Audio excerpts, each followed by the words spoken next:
अनंत टिप्या refresh व्हा। कणकवलीत जानवली नदी येथील गणपती साना ते जानवली नदीवरती अभिजित नाईक यांच्या माध्यमातून कच्चा बंधारा बांधण्यात आला आहे। गेली 15 ते 16 वर्षे राष्ट्रवादी जिल्हाध्यक्ष अभिजित नाईक यांच्या माध्यमातून एक सामाजिक बांधिलकी म्हणून हा बंधारा बांधण्यात येतो। शनिवारी 9 डिसेंबरला कच्चा बंधारा बांधण्याचं काम हाती घेण्यात आलं आहे। हे जानवली लोकांना भरपूर त्याची गरज आहे या बंधाऱ्याची, आणि हा जर बंधारा झाला नाही तर इकडच्या लोकांना विहिरीला पाणी मिळणार नाही। पाण्यासाठी म्हणून हा बंधारा हवा, आणि रहदारी तर एकदम उत्तम काम आहे। हा बंधारा झाल्यानंतर आता काय फायदा होईल नेमका? लोकांचं पाण्याचा आधी महत्त्वाचा, एक तर पाणी इकडचं सगळ्या विहिरींचं आटतं। हा बंधारा झाला की आम्हाला पाणी वाढलेलं असतं, आणि त्या पाण्याचा महत्त्वाचा म्हणजे सगळ्यांची मागणी त्या पाण्यासाठी आहे। बंधारा हा हवाच, आणि येता जाता इकडून 3 किलोमीटर जावं लागतं, इथून 1.5 किलोमीटर पण होत नाही, म्हणजे 1 किलोमीटर पण होत नाही, एवढं अंतर कमी होतं, आणि इकडच्या लोकांना बाजारपेठेचा फायदा चांगला होतो। ह्या जानवली नदीवरती गणपती साना या ठिकाणी गेली 2007 पासून साधारण 15 ते 16 वर्ष ह्या नदीवरती पाणी साठवणुकीसाठी मी राष्ट्रवादीतर्फे दरवर्षी बंधारा बांधण्याचं काम करतो। आणि त्याचं कारण मेन म्हणजे की जानवली आणि कणकवली हा भाग, जानवली भाग जोडण्यासाठी याचा फार मोठा उपयोग होतो। आणि त्यापेक्षा कृषी क्षेत्राचा विचार केला तर शेतीना ह्या बंधाऱ्यामुळे पाणी अडल्यामुळे जानवली भागातील जी शेती असते ह्या दिवसात होणारी त्या शेतीला मुबलक पाणी मिळतं।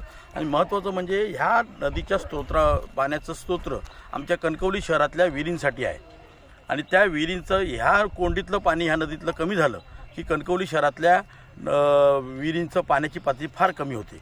तर ह्या वर्षी चालू हंगामामध्ये पाऊस लवकर परतीच्या प्रवासाला लागल्यामुळे, पाऊस कमी प्रमाणात पडल्यामुळे आता ह्या नदीचा प्रवाह फार कमी झाला। त्या अनुषंगाने जानवली भागातील व कणकवलीतल्या लोकांची प्रामुख्याने माझ्याकडे आपुलकीने एक सामाजिक काम म्हणून मागणी असते की तुम्ही हे करा। तर त्या हिशोबाने गेल्या 8-10 दिवसापासून लोकांनी मला फोन करून भेटून मला एक आपली इच्छा व्यक्त केली की हे काम तुम्ही अर्जंटमध्ये करा, जेणेकरून ते पाणी थांबेल। एकदा पाणी वाहून गेल्यानंतर तो बंधारा बांधून काय उपयोग होणार नाही। मग त्याची मी स्थळावरून पाणी केल्यानंतर माझे निदर्शनास आलं की हे पाणी लवकरात लवकर आटणार आहे। त्यामुळे मी तात्काळ त्याचं लोकांच्या जी काय मागणी होती त्याचा मी पूर्ण अभ्यास करून पाणी थांबवण्यासाठी ह्या पाण्यामुळे लोकांच्या जनजीवनाला त्याचा उपयोग होईल, शेतीला उपयोग होईल, ह्या माध्यमातून मी दरवर्षाप्रमाणे जो बंधारा आहे त्या पद्धतीचाच बंधारा आता आज सकाळपासून बांधण्याचा चालू केली आहे, आणि तो संध्याकाळपर्यंत पूर्णत्वास जाईल।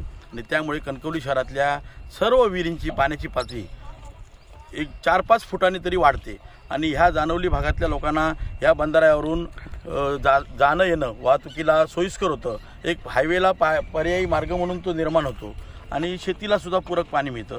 त्या माध्यमातून एक समाजसेवेच्या दृष्टिकोनातून राष्ट्रवादीतर्फे गेली 15 वर्ष 16 वर्ष करण्यात येणारं काम मी आजही मार्गी लावलेलं आहे।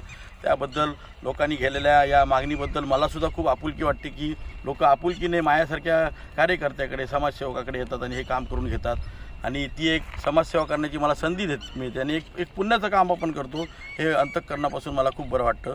त्यामुळे येणाऱ्या काळात हे पाणी आपल्या शहराला किंवा ह्या लगतच्या गावांना साठून पाणी टंचाई भासू नये हीच परमेश्वराची इच्छा व्यक्त करतो, आणि इथेच थांबतो। आमचे दिवसभरातले सर्व अपडेट्स, ताज्या घडामोडी आणि थेट लाईव्ह पाहण्यासाठी सबस्क्राईब करा, लाईक करा कोकणचं नंबर 1 महा चॅनल कोकण 7 लाईव्हचं YouTube चॅनल।